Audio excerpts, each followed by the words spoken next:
Hi mga kaibon! Welcome back po sa channel natin. Ibon iba pa sa mga hindi pa po pala nakasubscribe dyan, ano pang hinihintay nyo? Subscribe na po kayo. At syempre, pakahit na rin po yung notification bell para updated po kayo sa mga bagong video na ina-upload natin every week mga kaibon.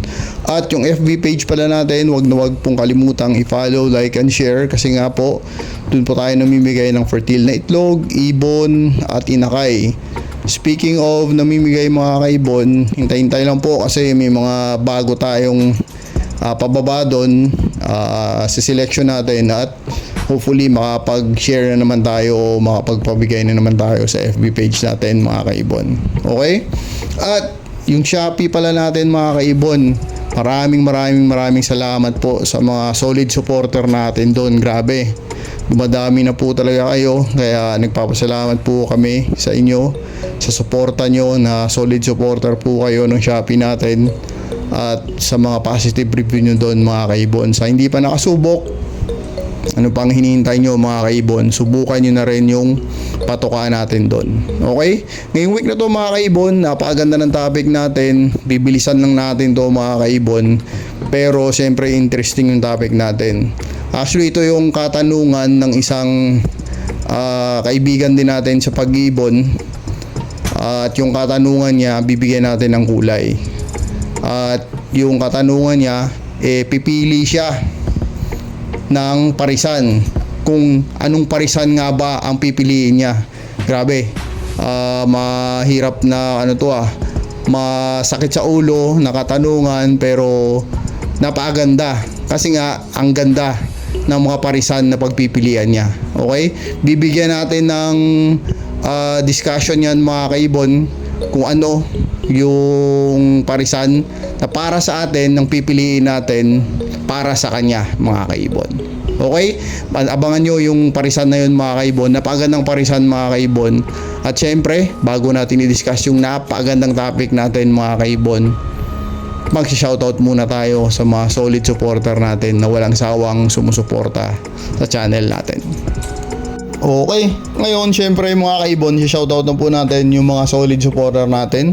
Unang-una sa lahat, PPSM Birds Incorporated, kay Kaibon Sir D.K. Lennon, Aldrin Martinez, Dan Katian, Anpolin Avery, Silvero Magbanwa, El Sarmiento ng Pampanga, Angelo Villena ng Cabanatuan, Emil Brian Rivera, Jobert sa JTV, pasuporta din po to. Kay Kaibon Rolly Villegas, ingat po kayo dyan sir. Frank Aguilar ng Binoanan Rizal, Elmer Sinedosa ng Binoanan Rizal, Jaidet Ibunan ng Taguig, Guadalupe, Perez Avery ng Makati, KM Avery ng Nueva Ecija, makaahon sa utang Mini Avery ng Teresa Rizal, sana po makaahon po kayo. Jeng and Betty Avery ng Tondo, Manila, E&C Mini Avery, Nathaniel Layan ng Pagadian City, Mindanao, kay Babaero Line ni Erwin Punsalan, sir, ingat po. Sisak Mini Avery ng Tarlac, Kuya G, kay Reden Bautista, Mac John Basco, EBC Mini Avery, Smiley Outdoor Birds, kay JTJ Mini Avery ng Muntinlupa, Don Pobre Avery, Family Esperagera, sina Rowena, James at yung si Bechay at si Jojo Avery din. Kay lastly, shoutout kay Jace Avery ng Sariaya, Quezon. Maraming salamat po sa suporta nyo mga kaibon. Okay mga kaibon, syempre i-discuss na po natin yung napakagandang katanungan ng isang kaibigan natin sa pag-iibon. At try natin i-discuss to ng mabilisan lang at mas detalyado. I-discuss natin to in details kumbaga. At ito na, bigyan natin ng kulay. Ang katanungan ng isang kaibigan natin is bro, ask lang, ano ba ang magandang parisan? Yung number 1 ba o yung number 2? Sabi ko, grabe, ito yung problema siya, pero magandang problema. Kasi nga napakaganda ng dalawang parisan. Okay mga kaibon, yung unang parisan, yung parisan na pagpipilian natin is Green Opa Yellow Face Possible Split Pallid Nakak. Ang kapares niya is Green Opa Split Yellow Face Split Ino na Hen. Yan po yung unang parisan. Grabe, napakaganda. Okay? Ang pangalawang parisan is green opa, yellow face, possible split pallid na cock, at yung kapares niya is violet opa, pallid na hen. Grabe. Grabe yung mga parisan na to, napakaganda. Okay.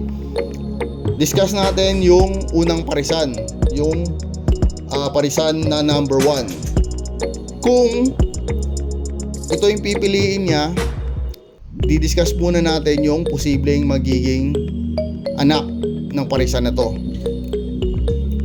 Kung kumarga yung pallid sa parisan number 1, pwedeng maglabas ng opa, yellow face, pallid, possible split ino, sex link hen na po. Okay, kasi possible split pallid ang tatay. At kung hindi naman kumarga yung pallid sa parisan na to, pwede pa rin maglabas ng opa, yellow face, possible split ino. Pwede mag-hen at pwede mag-cock. Okay? Kung hindi naman visual yellow face ang ilalabas niya, pwede naman siyang maglabas ng opa, split yellow face, possible split ino pa rin.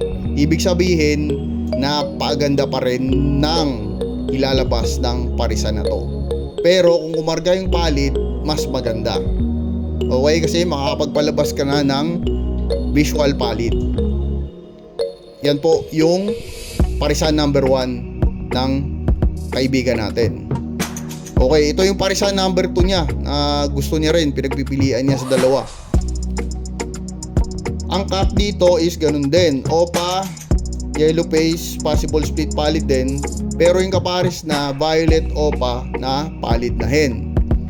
Sa parisan na to mga kaibon, pwedeng maglabas ng opa, pallid, split yellow face kung kakarga ang pallid din. Pag kumarga yung pallid, pwedeng maglabas ulit ng opa, pallid, split yellow face. Okay? Pwede mag-hen yun, pwede mag-cock yun. Pero pag hindi kumarga yung pallid sa parisan number 2, kasi sa cock kung pinag-uusapan natin dito, pwedeng maglabas pa rin ng opa, split yellow face, split pallid pag nag-cock. Ibig sabihin lahat ng cock dito is opa, split yellow face, split pallid, lahat ng cock. Pero pag nag-hen, opa, split yellow face lang po ang ianak ng parisan na to mga kaibon. Okay, kung kayo mga kaibon, ano sa palagay nyo ang magandang parisan sa dalawang to? Ang sagot ko dito mga kaibon, depende po, kasi may advantage at disadvantage yung dalawang parisan na to. Ang advantage dito sa dalawang parisan na to is kung ang habol nyo po is yellow face, ang pipiliin nyo is yung parisan number 1. Yun yung advantage ng parisan number 1. Disadvantage yun ng parisan number 2. Okay mga kaibon? Pero kung ang habol nyo po ay pallid, ang advantage naman doon is yung parisan number 2 at disadvantage naman yun ng parisan number 1. Kaya depende po kung ano po yung habol nyo. Kung naghahabol kayo ng yellow face, parisan number 1 piliin nyo. Pero kung naghahabol po kayo ng pallid, parisan number 2 po ang kukunin nyo. Kaya di ba napakahirap, pero ito yung parisan na karamihan gustong makuha. Kaya napakahirap magdesisyon sa parisan na to mga kaibon. Okay? Pero kung ako ang papipiliin dito mga kaibon, kung ako papipiliin dito, ang pipiliin ko po dito is yung Parisan number 2. Bakit mga kaibon?